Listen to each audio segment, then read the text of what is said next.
Manusia kadang tidak bisa memaafkan kesalahan yang diperbuat oleh orang lain kepadanya sepenuhnya. Lalu, bagaimana dengan pengampunan Tuhan? Apakah pengampunan Tuhan sama dengan pengampunan manusia? Pengampunan Tuhan bersifat sepenuhnya dan tuntas. Tapi ayat Alkitab mana yang mendukung pernyataan itu? 1 Yohanes 1 ayat 9 berkata, "Jika kita mengaku dosa kita, maka Ia adalah setia dan adil, sehingga Ia akan mengampuni segala dosa kita dan menyucikan kita dari segala kejahatan." Tuhan berjanji kalau kita mengaku kesalahan kita dan memohon ampun, maka kita pasti diampuni. Karena Tuhan itu setia dan adil, maka jika kita mengaku dosa kita, Ia akan mengampuni semua dosa kita dan menyucikan kita dari semua kejahatan. Semua dosa, semua kejahatan. Pertanyaan pentingnya adalah, apakah saya sudah merasa diampuni? Bayangkan kalau saat teman saya mengampuni saya, tapi saya tetap merasa bersalah dan terus memohon-mohon padanya. Tentu pengampunan dari teman saya ini menjadi sia-sia, bukan? Kita sebagai murid Kristus percaya kalau dosa kita sudah dihapuskan oleh pengorbanan Tuhan Yesus di kayu salib. Semua dosa kita sudah dibayar lunas dan tidak ada lagi dosa yang tersisa dalam diri kita. Pengampunan Tuhan Yesus tuntas dan menyeluruh atas dosa masa lalu, dosa masa kini, dan dosa masa depan kita. Tapi untuk apa kita diampuni? Untuk masuk surga. Tuhan Yesus tidak memerlukan kita masuk surga, bukan? Kita diampuni tuntas supaya kita bisa hidup sebagai anak Allah di dunia ini. Jadi kita bisa hidup mulia dan memuliakan Allah. Persis seperti Musa, Yosua, Samuel, Daniel, Daud, Elia, dan Tuhan Yesus.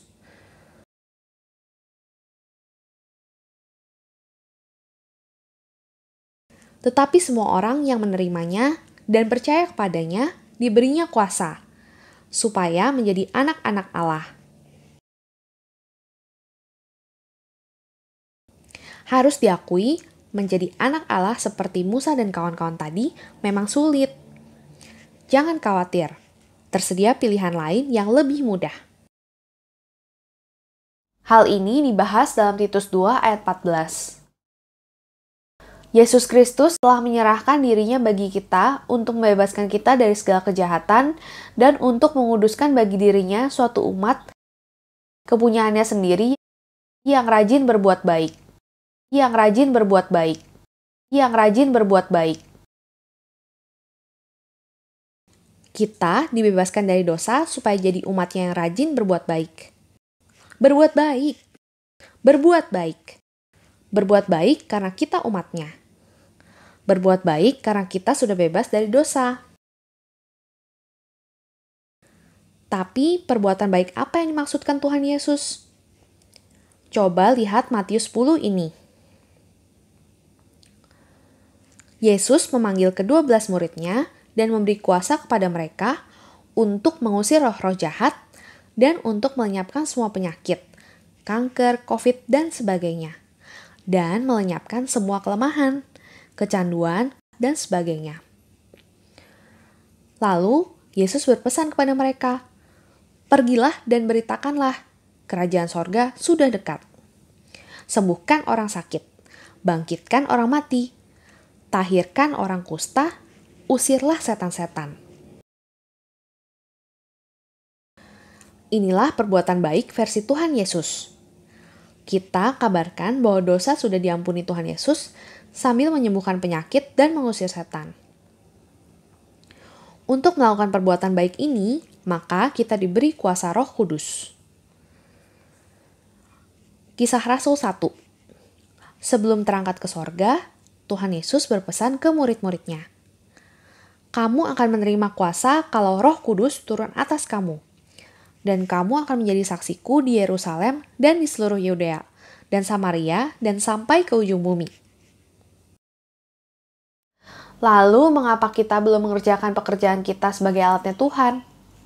Ada beberapa alasan yang menjadi jawaban ketika ditanya mengapa kita belum mengerjakan pekerjaan Tuhan. Yang pertama, itu adalah merasa kurang layak karena kurang religius atau kurang rohani. Mari kita pikir, apakah Tuhan selalu memilih orang yang religius atau orang yang rohani untuk menjadi pelayannya? Kadang kita juga jadi minder, karena orang lain mengatakan kalau kita tidak layak. Kita ingat kisah Lewi, si pemungut cukai yang jadi murid Tuhan Yesus. Kita ingat juga murid-murid Tuhan Yesus lainnya yang hanya orang biasa saja.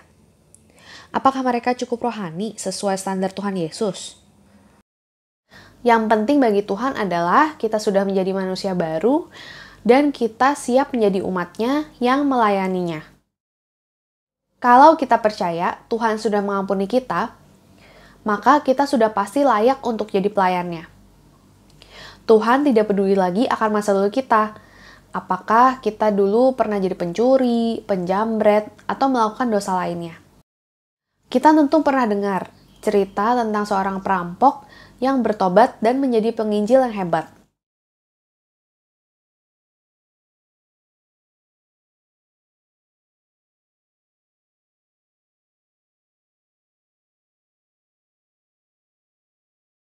Mari kita dengar cerita Paulus di Kisah Para Rasul 22. Di Yerusalem, Paulus berkata kepada mereka yang ingin membunuhnya, "Aku adalah orang Yahudi, dididik dengan teliti di bawah guru besar agama Yahudi Gamaliel. Dan aku telah menganiaya pengikut-pengikut jalan Tuhan Yesus sampai mereka mati. Laki-laki dan perempuan kutangkap dan kuserahkan ke dalam penjara." Lalu Paulus bercerita tentang bagaimana Tuhan Yesus membuatnya bertobat di perjalanan menuju kota Damsyik. Paulus juga bercerita tentang bagaimana Tuhan Yesus mengutusnya sewaktu dia berdoa di Bait Allah Yerusalem.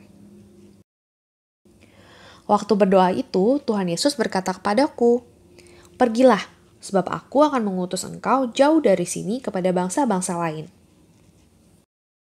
Paulus yakin kalau dia sudah diampuni sejak ia menjadi pengikut Kristus. Dia juga yakin kalau Tuhan tidak pernah salah pilih untuk dirinya jadi penginjil. Meskipun dulu dia adalah pembunuh umatnya di masa lalu. Begitu juga dengan kita. Kalau kita sudah mengaku percaya, maka kita seharusnya percaya juga pada pengampunannya dan mulai bergerak untuk melayaninya. Jadi menolak berbuat baik versi Tuhan Yesus dengan alasan kurang rohani tidak valid. Selama kita belum pernah menganiaya pengikut Kristus seperti Paulus, berarti kondisi rohani kita lebih baik dari Paulus.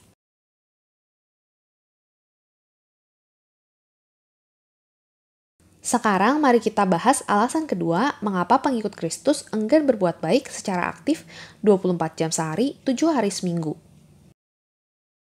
Alasan yang kedua adalah sibuk dan tidak sempat. Ini adalah salah satu hambatan yang menyebabkan saya di 2 tahun lalu berhenti dan tidak melayani di persekutuan doa. Tapi ketika saya sudah mulai melayani kembali di tahun 2020, ada pertanyaan yang selalu muncul ketika saya sudah mulai malas dan merasa tidak sempat.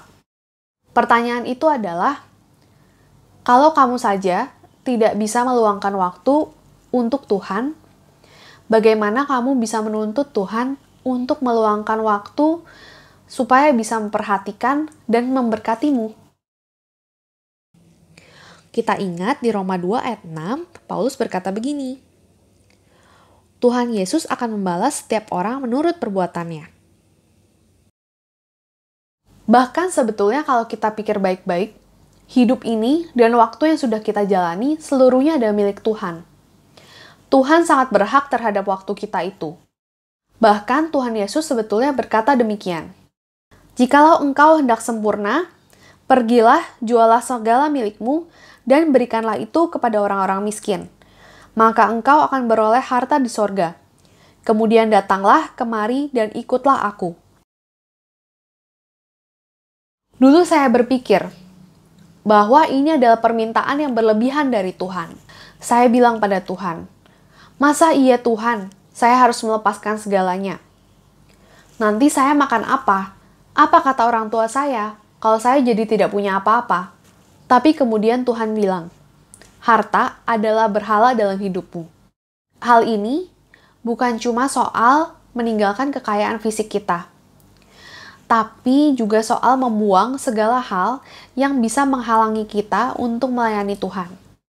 Saya bersyukur karena Tuhan memberikan saya kesempatan untuk bisa melayani. Di setiap kesibukan saya selalu diuji. Apakah saya serius dengan Tuhan? Apakah saya konsisten dengan Tuhan? Dan alasan tidak sempat atau sibuk itu sudah bukan suatu pilihan bagi orang-orang yang mengikut Kristus. Jadi menolak berbuat baik versi Tuhan Yesus dengan alasan tidak sempat juga tidak masuk akal sama sekali. Memangnya kita sibuk apa saja sampai tidak sempat berbuat baik versi Tuhan Yesus?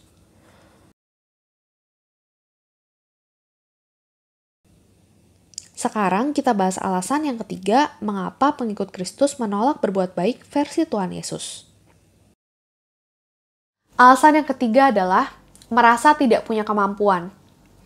Banyak dari kita berpikir kalau kita melayani Tuhan, kita harus punya talenta tertentu. Misalnya, bisa mengajar, bisa menyanyi, atau bisa bermain musik. Yang kita harus ingat, sebelum Tuhan Yesus naik ke surga, Dia berkata demikian. Pergilah ke seluruh dunia, beritakanlah Injil kepada segala makhluk. Siapa yang percaya dan dibaptis akan diselamatkan, tetapi siapa yang tidak percaya akan dihukum. Tanda-tanda ini akan menyertai orang-orang yang percaya. Mereka akan mengusir setan-setan demi namaku. Mereka akan berbicara dalam bahasa-bahasa yang baru bagi mereka. Mereka akan memegang ular, dan sekalipun mereka minum racun maut, mereka tidak akan mendapat celaka.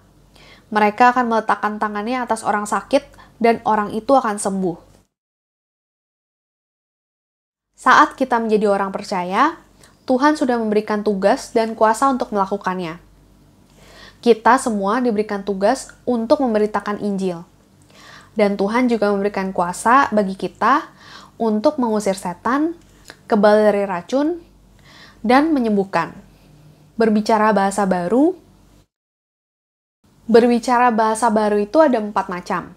2 diantaranya kita sudah sering dengar, itu adalah bahasa roh dan bahasa asing. Yang ketiga itu adalah bahasa alam.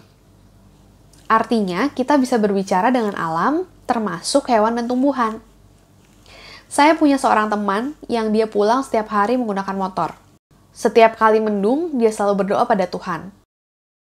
Dan dia selalu sampai rumah dengan kering. Yang keempat adalah bahasa kasih. Adakah Bapak, Ibu, dan teman-teman yang pernah naik kereta atau bus? Ada beberapa masinis atau supir yang menunggu kita naik ke bus atau kereta karena mereka melihat waktu kita lari-lari di jembatan. Bukankah ini adalah bahasa kasih? Atau mungkin kita bertemu dengan penjual keripik di pinggir jalan, lalu kita membeli keripiknya, ngobrol dengannya, dan mendoakan hidupnya. Bukankah itu juga bahasa kasih? Bahasa kasih seperti inilah yang membedakan kita dari orang-orang yang tidak percaya. Jadi jangan lupa, kita sudah punya 4 kuasa. Usir penyakit, usir setan, tidak tembus santet racun, bicara bahasa baru, bahasa roh, bahasa asing, bahasa kasih, dan bahasa alam semesta. Silahkan digunakan sebagai perbuatan baik. Sungguh pemberian yang luar biasa, bukan? Tapi sayangnya, kita sering tidak mau menggunakan kuasa-kuasa ini karena kita tidak yakin kita bisa melakukannya. Saya dulu juga tidak yakin punya 4 kuasa itu. Tapi setelah Roh Kudus yakinkan saya, sekarang saya sudah pernah usir penyakit, bicara bahasa baru, mengatur cuaca, dan mengusir roh jahat yang mengganggu. Silahkan japri saya kalau mau tahu info detailnya. Yang perlu diingat adalah, kuasa ini adalah kuasa dari Tuhan. Jadi Tuhanlah yang mengerjakan kuasa-kuasa ini untuk kita. Kita adalah perantara bagi Tuhan untuk melaksanakan kuasa-kuasa ini di dunia, yaitu kuasa mengusir setan, berbicara bahasa baru, kebal dari racun, dan menyembuhkan.